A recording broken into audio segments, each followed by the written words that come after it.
Because the future you is waiting for you right now to take that wonderful decision. Because the future you is waiting for you. Anyone who's a volunteer to join the armed forces and it's a calling for you and not a job opportunity, then please let us know. We'll come and conduct a class for you on how to join the armed forces as an officer. Right? Do we have any questions from the leaders over here? Leaders, opportunity thrown at you. Just catch it and ask a question. Right? Do we have any questions from the leaders? You're the head boy. You can't hide. Yeah. Any questions? Yes. I'm going to point. You guys are leaders. Yeah, Medha, stand up. You don't feel shy. People like me are supposed to be feeling shy, not you guys. You guys are sitting in the helm of leadership. Ridal, anything about the army that you'd like to know? Sitting in the... Don't feel shy. The rocket has already landed. Yeah, anybody in the audience? Any questions about the armed forces, army? Yeah, we've got one leader here who's already gone. Could I know your name first? Aisha Tamanna, excellent. You've already, grabbed the opportunity. Sit down. I'll just like to tell something about opportunities. You guys travel by bus to come to school? You came by bus or something, or you got a auto or something, or a school? You came to school, right? How many red cars did you see? How many? How many did you see? Red cars. How many? How many did you see? Front row. Since nobody told you to look for red cars, you saw nothing. But today when you go back, I want all of you to count the red cars. Is that possible? Life is going to be like your red cars. They'll keep passing by as you're driving down the road on the highway of life. And these red cars are opportunities. When you're looking for an opportunity, you will see red cars. You will see opportunities every single moment. If you're not looking for opportunities, you'll have regret. Yeah, वो red car चला गया था, शायद से वो red car था, but he didn't see it. There are a lot of times when you're traveling by train or you're going through you've gone to some place and you see somebody who needs help. It'll happen to you quite often. There's somebody who needs help, you can help them out, but you're shy. You're shy and you're scared to go and walk up and there, do something about it. Somebody's fallen down, somebody needs road directions to go back somewhere, and you think that somebody else will do it. And then you're sitting on that journey, and after 5 minutes you think, shit, I should have done that. I should have looked after that person. Why didn't I catch the red car? So the red car was there for all these leaders, and Aisha Tamanna took that red car as an opportunity, and now she's started counting the red cars. So thank you, Tamanna, you've already started seeing red cars. Opportunities in life. Even if you don't have a question, it's an opportunity to push yourself from your comfort zone. I'm sure 99% of us sitting in this auditorium don't want to see the red car, are afraid to stand up and say, sir, I want to know what you guys are doing in Mundakai and Churulmala and all that. I want to know how the disaster is. I want to know how we can help, or anything random about the army. But you're sitting there scared that I don't want to see that red car. Let the red car go away. It is easy to sit in the car. Start now. When I talk about this moment matters 20 years hence, that matters even in these small decisions that you take. Change your mindset. Your mind is very powerful. Your potential is humongous. It is always mind over body. I feel scared. I'm not going to be able to speak correctly. Who's bothered how you speak? Language was created by man. We can't telepathically communicate, so we've come up with this language. I'll understand even if you shake your hand and tell me something here. Army is into sign language also, by the way. Yeah, Tamanna, we'll have you before we get delayed. challenges while being in the army, and how do you balance your daily life with your professional? So what do you mean by daily life? Army will suck you dry 24/7. Does you have a personal life and real life? Okay, sit down. So it's a very good question, and it's a very dangerous question because this will demotivate a lot of you. So the army as an organization will extract its bit of, flesh from you. It's a taxing job unlike any central government job that you see in the country. It pays you well, it gives you very good facilities, but it will extract its pound of flesh. So when you talk about personal life, there is a 9 to 5 job in this, most central government places, and you have corporate where you have 9 to maybe 8 or 9 to 9, 12 hours of job, 12, 14 hours of work. I think teachers are lucky. You've got about, how many, 5 hours of work? 6 hours of work. Army has got 24/7 work. So there was a time I was in Trivandrum, and we were there in the amphibious brigade, so we used to carry out operations with the Indian Navy, as well as we used to fight in the deserts also that time. And I happened to bump into an Air Force officer, and I said, so how hectic is this station for you? How difficult is this station for you? And Trivandrum is a police station, mind you. It's not a field area. You're supposed to be with your parents, your children. And he says, yeah, we work on the concept of 42 hours, which is authorized per week. And I was shocked. I was a youngster, I was a captain, and I was shocked at, because army 42 hours is in 2 days, you finish off your 42 hours quota. There are days when you go on these ambushes and patrols, when you're out for 3 days, 4 days, 7 days, there are 21-day patrols. You're missing. You're out in the jungle, you're sleeping under a rock, you're sleeping in the rain, you're sleeping in the snow. You come back like a prisoner of war. You've lost your weight, you've lost your appetite, you've seen some disgusting things in life.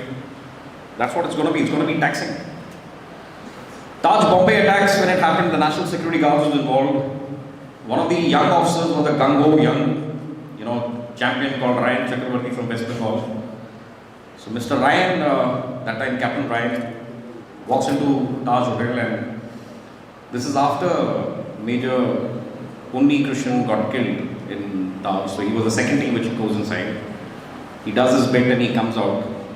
10 years later I meet him, and he's still broken apart by the kind of tragedy he saw on the ground. He says, sir, looking at a terrorist torn apart is different than seeing children, kids, ladies, women, normal human beings torn apart. And he's not able to get over that trauma. So you will go through a difficult time. Balancing it out. So the army has a saying, it says, basically for officers, they say that you were not issued with a wife and a family. If the army wanted you to have a wife and family, they would have given you. It would have been issued to you as wife Mark 1 Alpha or something like that. So that's not issued to you. So you're supposed to manage your time and your family life personally very well. I remember a time when my commanding officer, during this hectic phase, once we have the concept of Sarva Dharma Sthal in the army, which is a common place of worship for all religions. So you have this kind of a, we call it the Mandir Parade, because predominantly our troops are from the Hindu background. I'm a Christian. And so they all sit down over there and we do our own worship and everything. So my wife one day didn't come for it, and my commanding officer jokingly told my wife the next day, he said, you should take these opportunities to see your husband. These are opportunities to interact with your husband. You see him in the mandir, you'll see him across the other side. So these are opportunities for interaction. So on the personal front, you sacrifice a lot. But of course, when you get married, your family understands the requirements of the organization equally well, and its challenges equally well. You get posted out every 2.5 years, you pack your lock, stock, barrel, move to the next house, set it up. It has its own charm. I grew up in an army background, so I would say that every 2 years I got to make new friends and remember old ones. Every 2 years I had a new house, a new environment, a new culture to pick up. I picked up a little bit of Punjabi en route, I picked up a little bit of Nepali en route. When in the army I picked up Assamese, Nagamese and all that. So it's a lovely kind of a growth in the system. So work-life balance is there for the corporate. Here it is work balance and all that. Yeah. Anybody else from the Leadership Council of India? Yeah. Medha, have you come up with a question now? You must have come up with a question in your mind, but you're not feeling like it. Yeah, please stand up. Anything? So, have you killed anyone? Have I killed anyone? So this is not supposed to be answered in the school, but yes, I have killed. So, what's your emotion at that time? Okay, sit down.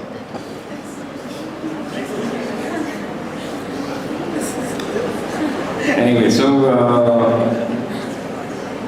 I was a second generation officer in my own battalion, and when I was deployed on the Pakistan border, we used to fire across at the Pakistani side. We blew their post up. We saw ambulances going left, right, center. But generally, the drill which was followed was nobody says how many they lost.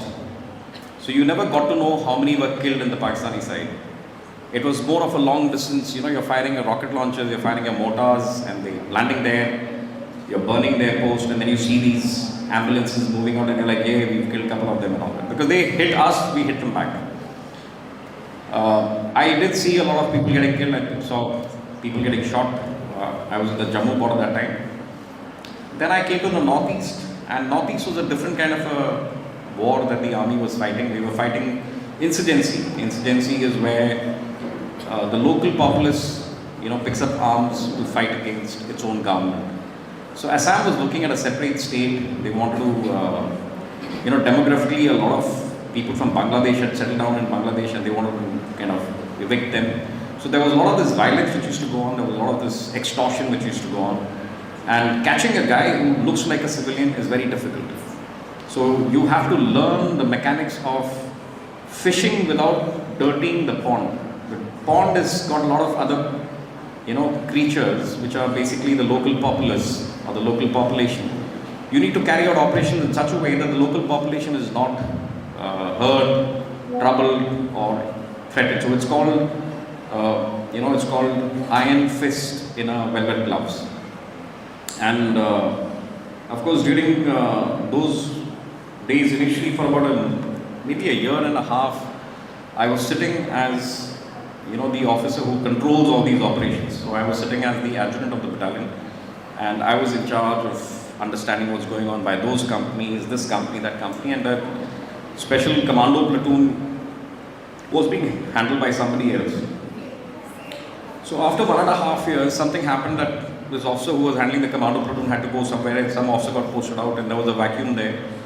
And one operation, I was told that, Naveen, you have to go for this operation. It was the first operation which I would have probably carried out, and fortunately we kind of raided one of the terrorist camps which was across the Brahmaputra river, and we broke it apart, and it came on national news and everything. And within a month of that, I dressed up as a school kid.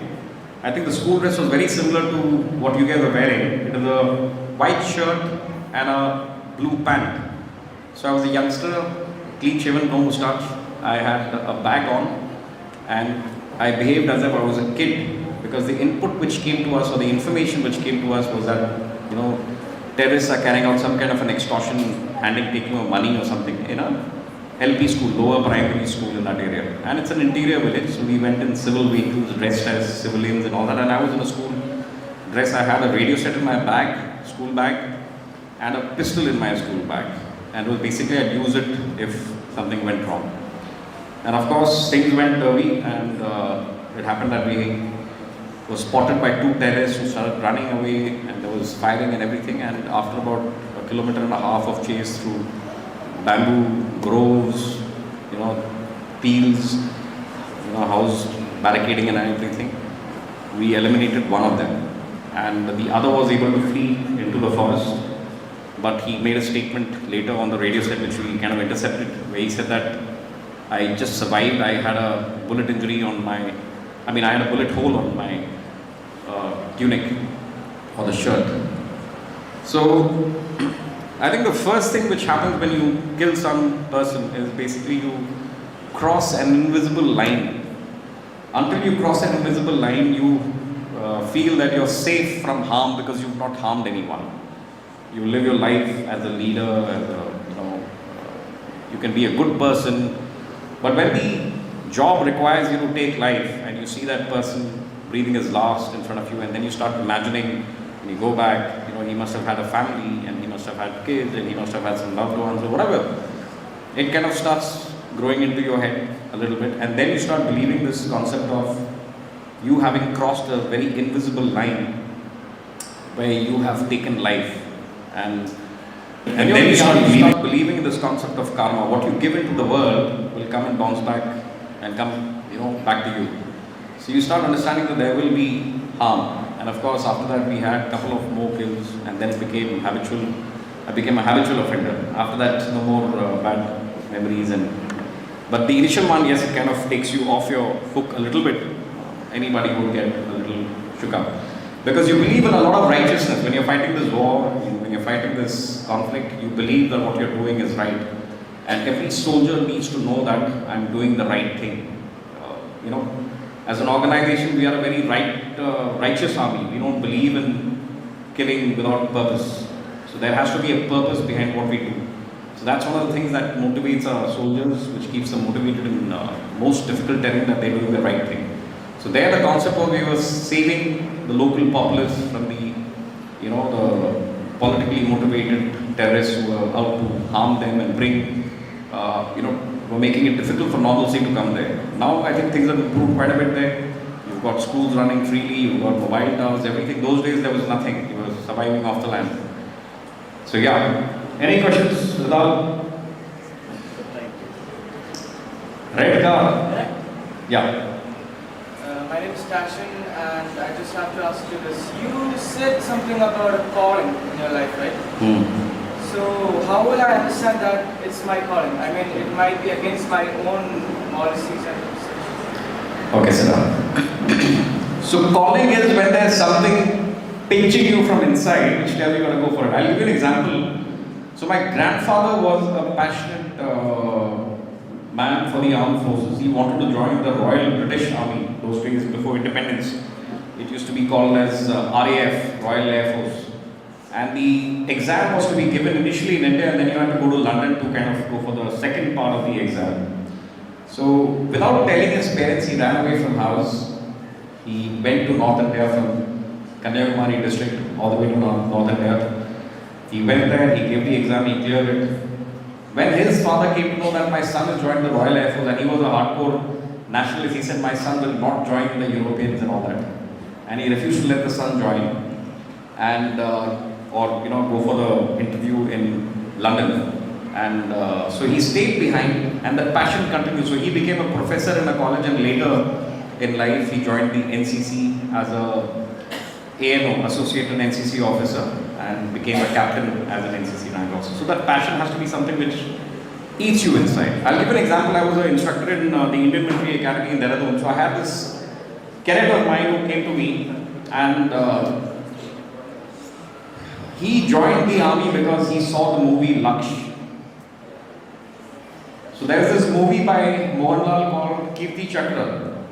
I don't know if you guys have seen it. It's an old movie made by Major Ravi. When that movie was released, a lot of people from Kerala wanted to join the armed forces. And if you ask people what drove them, it can be as simple as that movie telling them that, I want to be that kind of a person. That calling has to be yours. I remember I went to Orissa when I was in recruitment. I went to the school called as Navodaya Vidyalaya. And there I spoke about how to join the army as an officer and all that. And afterwards I had some kids who told me that I want to become a doctor, but now I'm going to be a doctor in the armed forces. So the army has its doctors, it has its own lawyers, it has its own engineers. You want to be a civil engineer, the army's got the engineers which kind of build those bridges in Wayanad. They are those Madras Engineer Group. You have doctors who are looking after patients there. You want to be a soldier, then you can join my arm and be part of the infantry with a rifle and start walking 40 kilometers, 50 kilometers a day. Right? Does that help you? So the calling will come to you. You will know that you cannot go ahead in life without at least trying for this arm. So that is the calling that I'm talking about. It's more of a passionate drive. There's a joke on this. I'll just speak about it. So Haryana people have got this very strong accent, you know. Tanne ke hai. The joke on this, I'll just Ram Ram. You know, they have this kind of a tone when they speak to you, which is generally assumed to be quite rude. So there was an interview which was going on for this officer entry, and so you have a lot of tests. You have psychological tests, intelligence tests, and all that after the written test is over. And after that, you have this interviewing officer who's sitting and asking you questions. So he asks you about yourself, who's your favorite teacher. You know, this favorite teacher question comes quite often, so you should start noting down who's your favorite teacher here. So he asked him, Haramain, tell me, why do you want to join the army? So this guy says, sir, paisa. He says, paisa? You think army's got paisa? It's got money. Army's got for money. There is no money in this organization. You want to come here, you jolly well learn to serve. No, sir. It's not paisa, not paisa. Pasan. So he says, what bloody fashion? There is no fashion. You think uniform is a fashion statement? You want to do fashion to civil maker of fashion and all that. What is this bloody nonsense? Then he says, no sir, not fashion, it is passion. So the calling has to be because you're passionate about joining this particular line. Right? So if there's anybody who's passionate, then you can come. If you're fashion oriented, you'll find the army very difficult because your clothes will tear and you'll bleed. Yeah. Anybody else? Red card. We'll take one question from the head boy. Yeah. What motivation makes you an army officer, commanding officer? For you? Motivation to make me a commanding officer. What motivated me to become an officer? Yeah, on childhood we have so much of dreams. Yeah. Good one. So anyway, I've got 2 minutes more to start this, swearing in ceremony. So when I was in college, I was into the cultural team, I was into dancing, I was into, drawing and all that kind of stuff. And I wanted to get into advertising or something which has got a creative field. But one fine day, it struck me that, Naveen, your father's in the army, your grandfather was in the army, and 10 years later, 20 years later, you should not look back and say, I wish I was in the army. So I took that call and I went for the written exam for this thing, the army, and I didn't think about it. So when I came back from my holidays to my college, my friends were like, you got through, ho gaya. And after that, of course, I went for the interview and I did well in the interview. My parents were elated. So during that phase, 6-7 days of when you're going for your, interview and all that, your medicals, everything is there. That's the time when I missed out on joining journalism and advertising and everything, and I decided to go for the army. So now 20 years later, I think that could be nothing better. The initial phase is of course a bit difficult. Chalo, thank you so much. I hope all of you start looking at those red cars. Now don't start looking at today I counted 20 cars, I'm looking at opportunities. Opportunities to get off from your comfort zone and do something. Thank you so much. So this is not mine now. This is, I'm really passionate about joining Air Force as a pilot, but I've done my researches and found out that height is a great factor for it, and it's a factor that we cannot change. The height is said to be 160 higher than only 153. So is there any other way I should join as a pilot? So you should ask that to an Air Force officer. No, but I'm just joking. So you can join the army. Army requirement is 152 centimeters. So you can opt for the armed forces, if not the Air Force. And when you join the army, you can fly helicopters in the army. So we have aviators who fly helicopters. So don't think that army, Air Force ke paas hi sab kuch hai. We also have our own stuff. Secondly, you need to understand that why this height limit is there. Most of the equipment that we buy are from foreign countries where the average height is 6 feet and above. So you have Russian equipment, you have equipment from France, America, all these vehicles and all. You can't even put your feet to the pedal. Like if I sit in one of those Russian trucks, my leg won't go down. I'm too short for it. So that's one of the reasons, right? There was an example where people had to load an artillery gun onto a truck. It was a light motor which had to be loaded onto a truck. Short guys couldn't lift and put it on top. So then the entire regiment, the height requirement was changed. It was said you have to be 170 centimeters minimum to kind of pick it up and pop it inside. So these are, physical requirements that the army has, the Air Force has. So you might as well join the army. Thank you.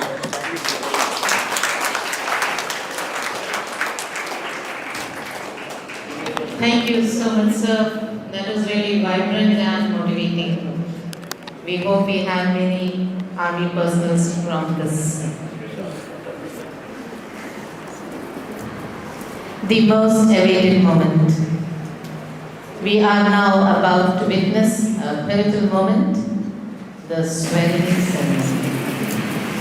The most awaited moment, the beginning of new responsibilities and the promise to uphold the values of the school. Please join me in welcoming our guest, Colonel Navin Benjit, to administer the oath to Ridwan Rafiq. I request Ridwan Rafiq to step forward to take the oath.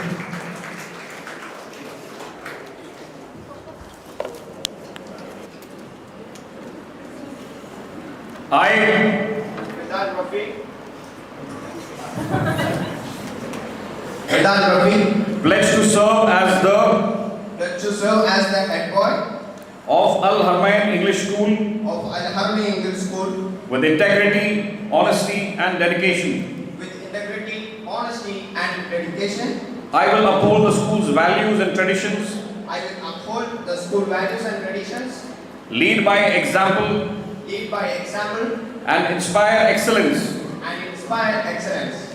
I commit to work with the administration To work with the administration and fulfill my duties and fulfill my duties with loyalty, with loyalty, enthusiasm enthusiasm and responsibility. and responsibility. I invite Ridwan Rafiq's parents to kindly come to the stage to receive the badge from Colonel Navin Benjit.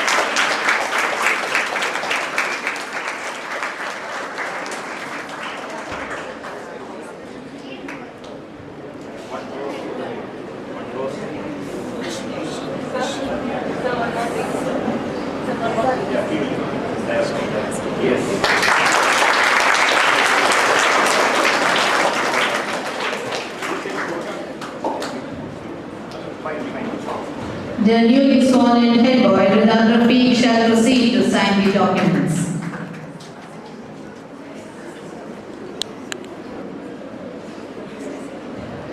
I now invite Megha Pramod to step forward to take the oath.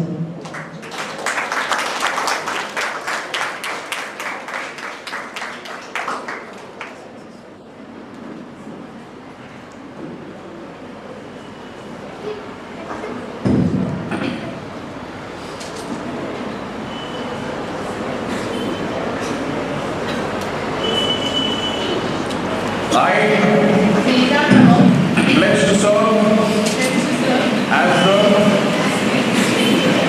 of Haramain English School of Haramain English School with integrity, honesty and dedication. with integrity, honesty and dedication.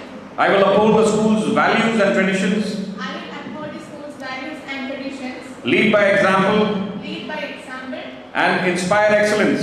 and inspire excellence. I commit I commit to work with the administration to work with the administration and fulfill my duties and fulfill my duties with loyalty, enthusiasm and responsibility. with loyalty, enthusiasm and responsibility. I invite the parents of Megha Pramod to kindly step onto the stage. Nida Pramod's parents.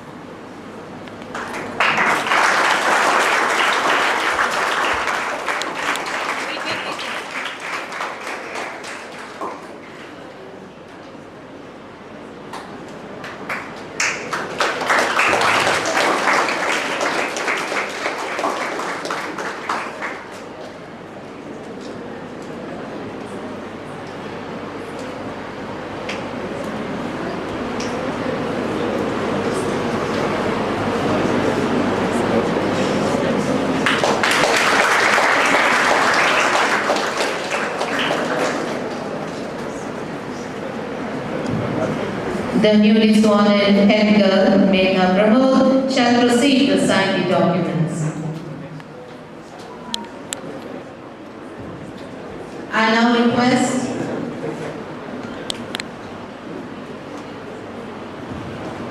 Atif Mohammed to kindly step forward to take the oath.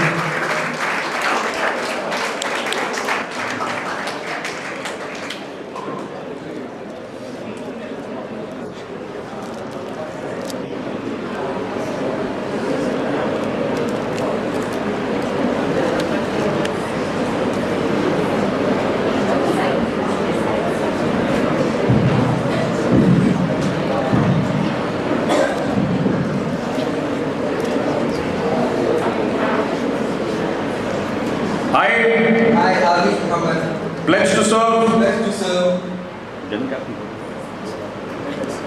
as as the General Captain of Haramain English School of Haramain English School with integrity, honesty, and dedication. with integrity, honesty, and dedication. I will uphold the school's values and traditions, I will uphold the school values and traditions, lead by example, lead by example, and inspire excellence. and inspire excellence.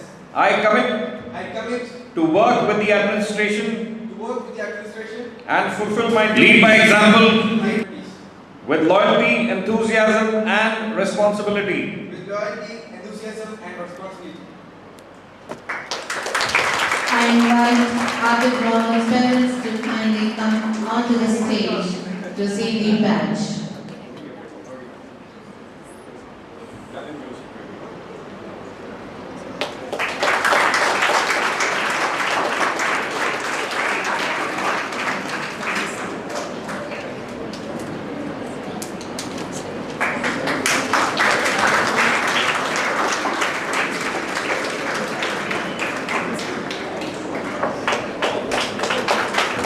The newly sworn in General Captain Atif Mohammed shall proceed to sign the documents. Thank you so much, sir.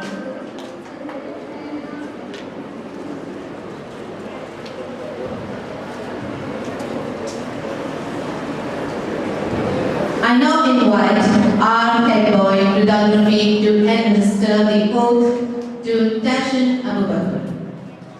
I request Tashin to kindly step forward to take the oath.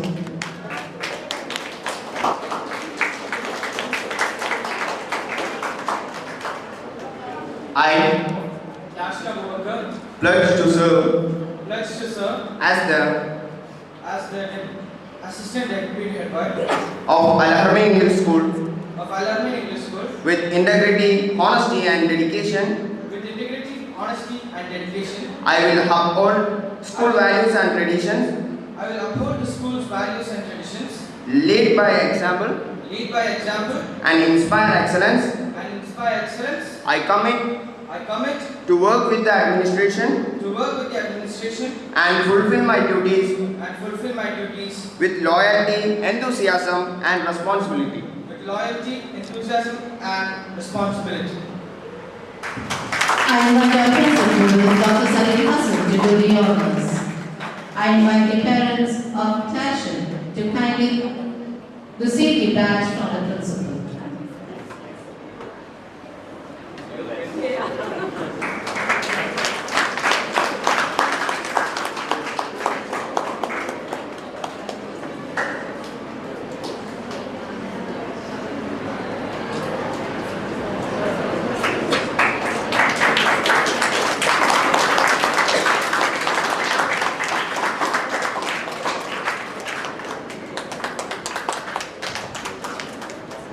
The deputy head boy shall now proceed to sign the documents.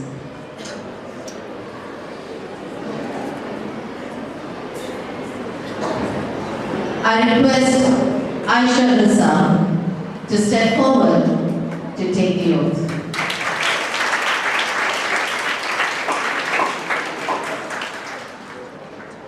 I I, Aisha Riza, pledge to serve pledge to serve as the as the Deputy Head Girl of Haramain English School of Haramain English School with integrity, honesty, and dedication. with integrity, honesty, and dedication. I will uphold the school values and tradition, I will uphold values and traditions, led by example lead by examples, and inspire excellence. and inspire excellence. I commit I commit to work with the administration to work with administration and fulfill my duties and fulfill my duties with loyalty, enthusiasm and responsibility. with loyalty, enthusiasm, and responsibilities.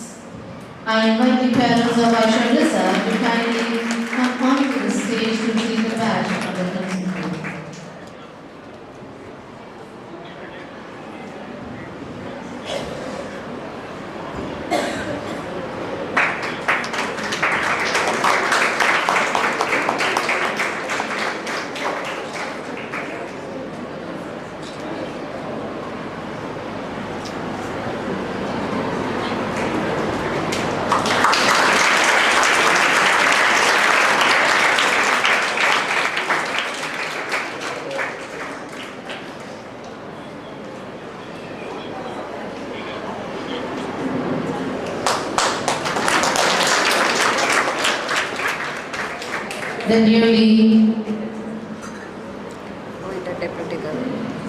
The deputy head girl, Aisha Risa, shall now proceed to sign the documents.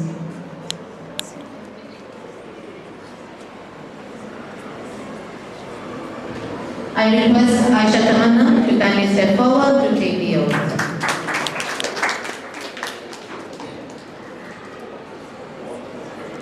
I I, Aisha Tamanna, pledge to serve as the pledge to serve as the Vice General Captain of Haramain English School of Haramain English School with integrity, honesty and dedication. with integrity, honesty, and dedication. I will uphold the school values and tradition I will uphold the school's values and traditions, led by the example led by the examples, and inspire excellence.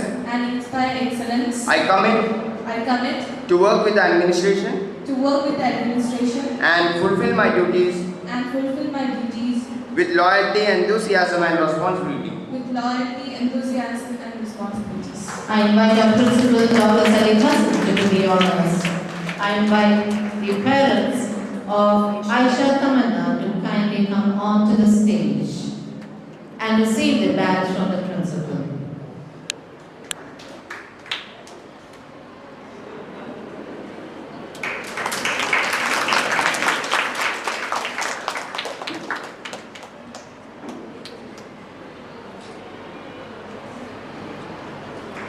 The Vice General Captain, Aisha Tamanna, shall now proceed to sign the documents. Thank you, Garvati.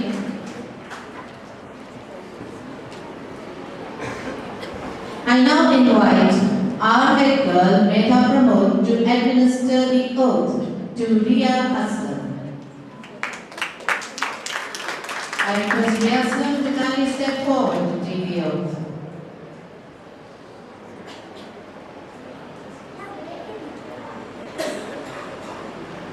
I, Ria Aslam, Pledge to serve pledge to serve as the as the Finance Secretary of Haramain English School of Haramain English School with integrity, with integrity, honesty, and dedication. honesty, and dedication. I will uphold the school's values and traditions, I will uphold the school's values and traditions, lead by example, lead by example, and inspire excellence. and inspire excellence. I commit To work with the administration work with the administration and fulfill my duties and fulfill my duties with loyalty, loyalty, enthusiasm, and responsibility. enthusiasm, and responsibility. I request our principal, Dr. Salim Hassan, to do the honors. I invite the parents of Ria Aslam to kindly come on to the stage and receive the badge from the principal.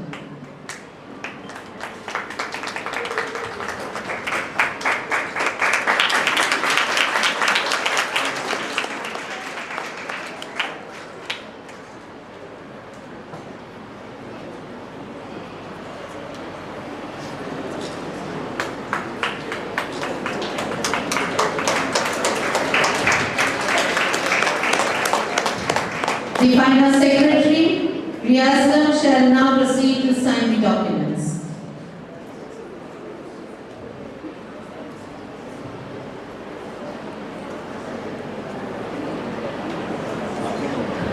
I request Mr. Fatima to kindly step forward to take the oath.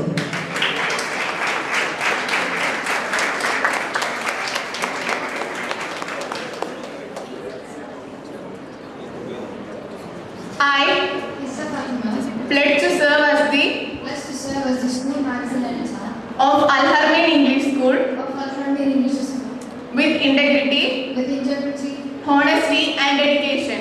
honesty, and dedication. I will uphold the school's values and traditions, I will uphold the school's values and traditions, lead by example, lead by example, and inspire excellence.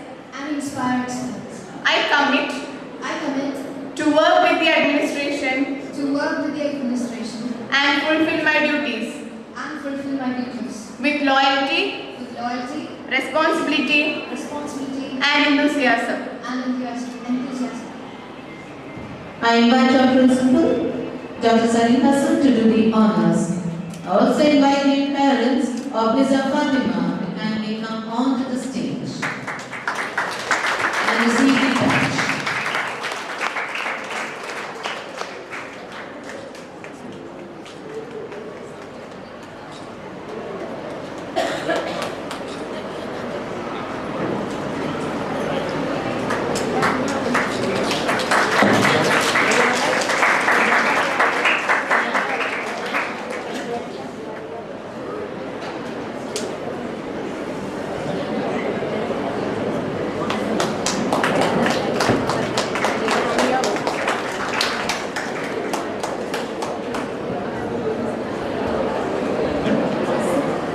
I now request Dariana Bharat to kindly step forward to take the oath.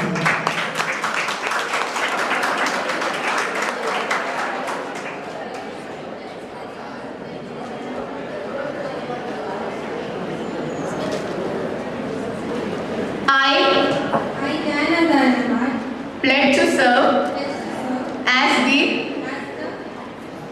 IT Secretary of Haramain English School of Haramain English School with integrity, with integrity, honesty, and dedication. honesty, and dedication. I will uphold the school's values and traditions, I will uphold the school's values and traditions, lead by example, lead by example, and inspire excellence. and inspire excellence. I commit I commit to work with the administration to work with the administration and fulfill my duties and fulfill my duties with loyalty, with loyalty, enthusiasm, and responsibility. enthusiasm, and responsibility. I invite our principal, Dr. Sarin Hassan, to do the honors. I request the parents of Dariana Bharat to kindly come onto the stage.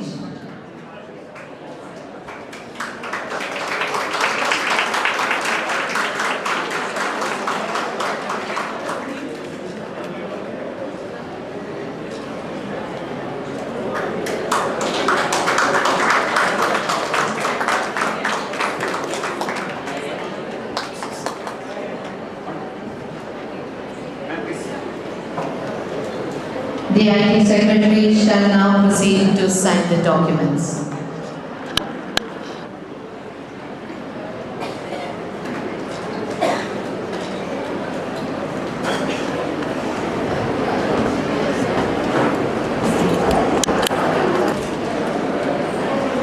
Thank you, sir. Thank you, Meta Prabhu.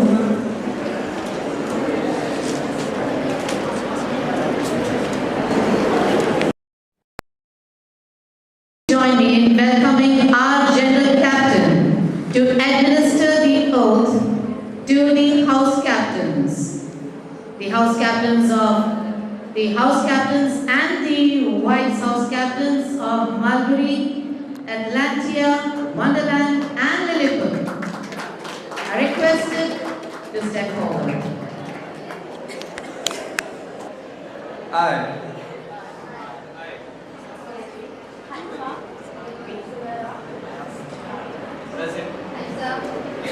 pledge to serve as the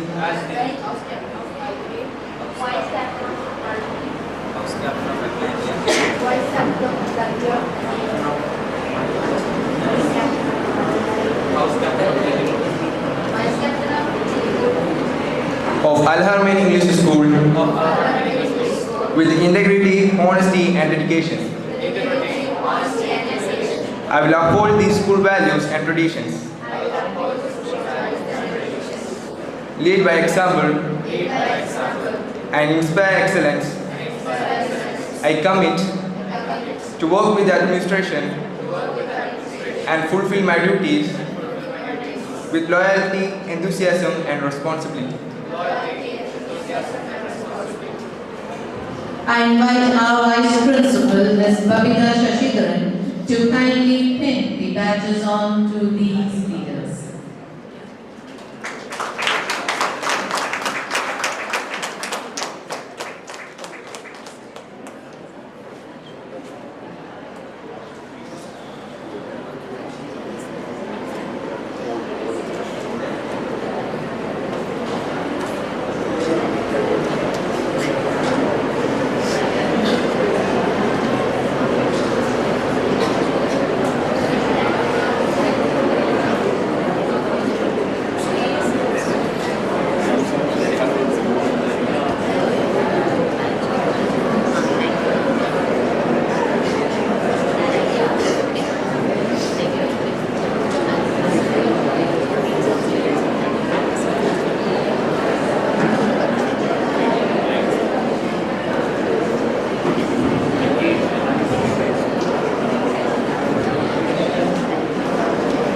Thank you, Audrey.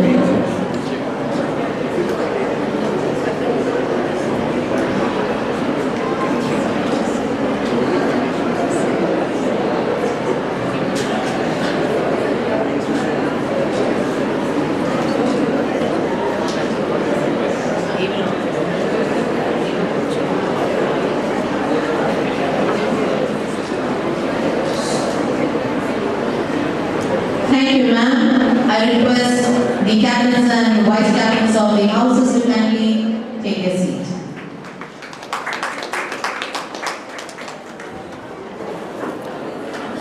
Gratitude makes sense for our past, brings peace for today, and creates our vision for tomorrow.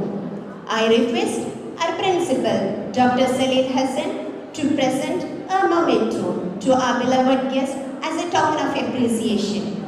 I invite our chief guest to accept the memento.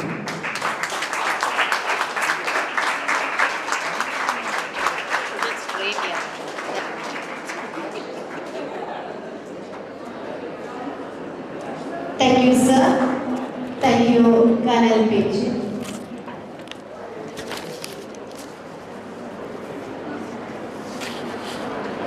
All our dreams can come true if we have the courage to pursue them.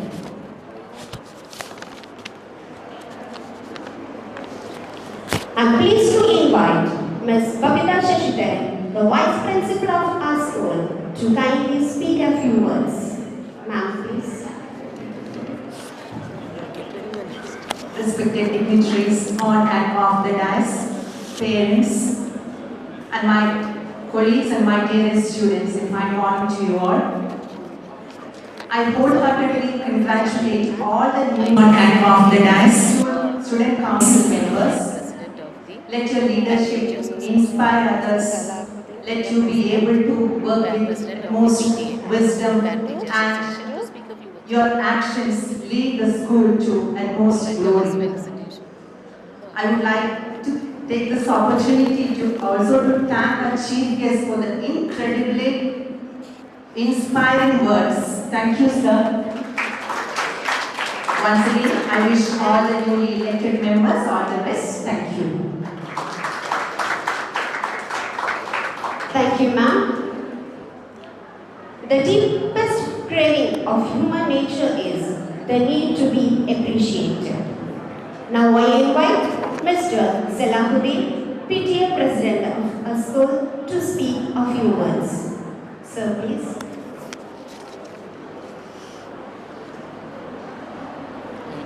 Good morning. We heartily congratulate and appreciate all the leaders head boy, head girl, and others. Ladies, you have to look a good leader, not only to this school, but also to our nation. This is the best time we got a very good inaugurator or guest, Major Sir. This day we are also using our love and affection to Indian Army because they are doing a lot of work to us, especially in Wayanad. So big salute to Indian Army on behalf of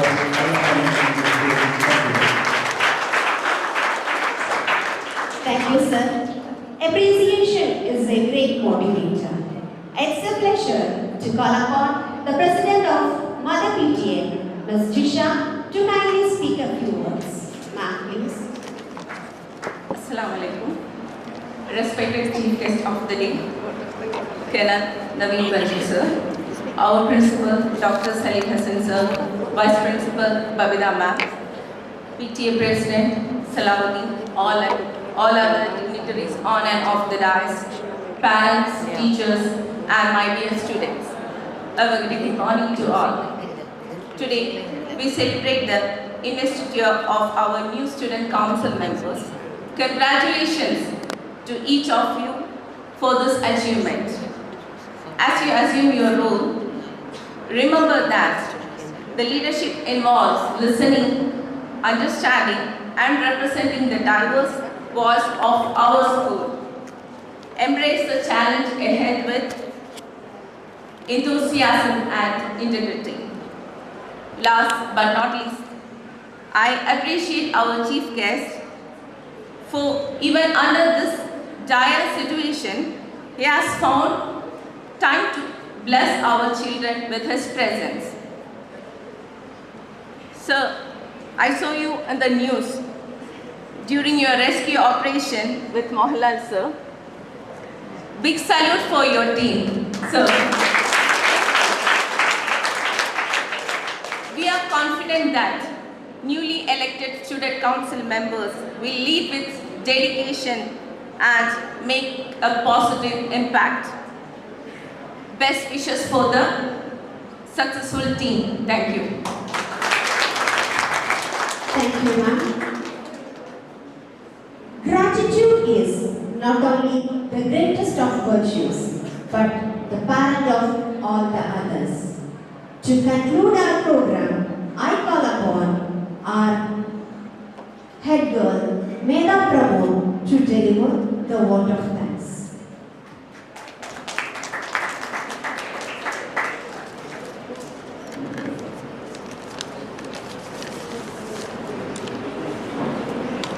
Respected guest of honor, Naveen Benjan sir, respected principal Salim Hassan sir, vice principal Babida ma'am, and other honorable dignitaries on the dais, respected teachers, parents, and my dear friends. A warm good morning to one and all. We gather here today to make an important milestone in our school's journey, the investiture ceremony. It is with immense pleasure and gratitude that I am standing in front of you to deliver the vote of thanks of this on behalf of our school community. We express our heartfelt gratitude to our chief guest, Dr. D. Naveen, Colonel D. Naveen Benjan sir, for gracing this occasion with his presence. Your inspiring words and valuable insights have motivated us to strive for excellence and embody the value of leadership.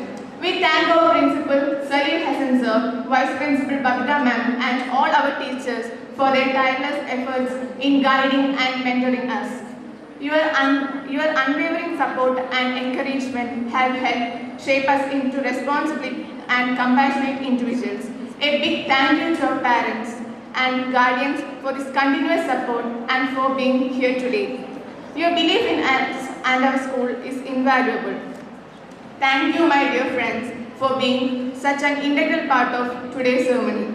Your enthusiasm and support make our school a vibrant and dynamic place. Lastly, I would like to express my sincere appreciation to everyone who worked tirelessly behind the scenes to make this event a success. As we move forward, let us carry the spirit of this ceremony with us to strive to uphold the values and responsibilities entrusted to us. Thank you once again.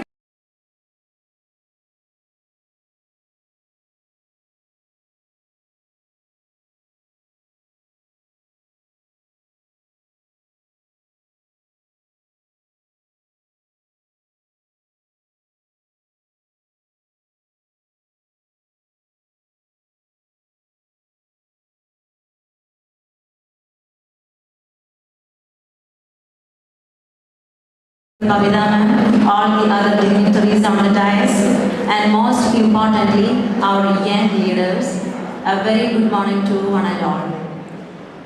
Today, we gathered here to witness a momentous occasion, celebration of leadership, responsibility, and spirit of service. It is with immense pride and joy that we congratulate the newly invested office bearers on their well-deserved appointments. Leadership is not merely a position, it's a responsibility, it's a privilege, a journey of growth. Our leaders are the torch bearers of our institution. They are the architects of better tomorrow, shaping the character of our institution. I extend my heartfelt congratulations to all the students who have been entrusted with the mantle of leadership. The path of leadership is not always smooth. It comes with a lot of difficult decisions.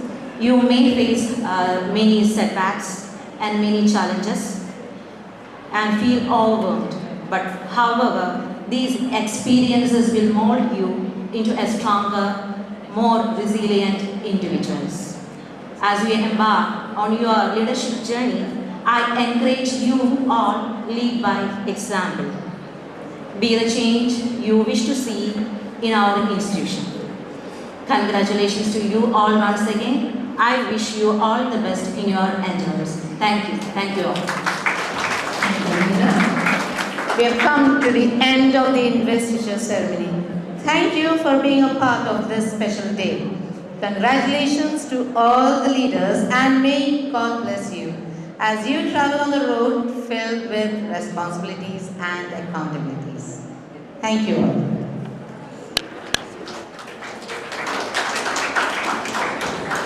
Kindly stay back, the elected leaders who have just sworn in. Kindly stay back for a photo shoot. Students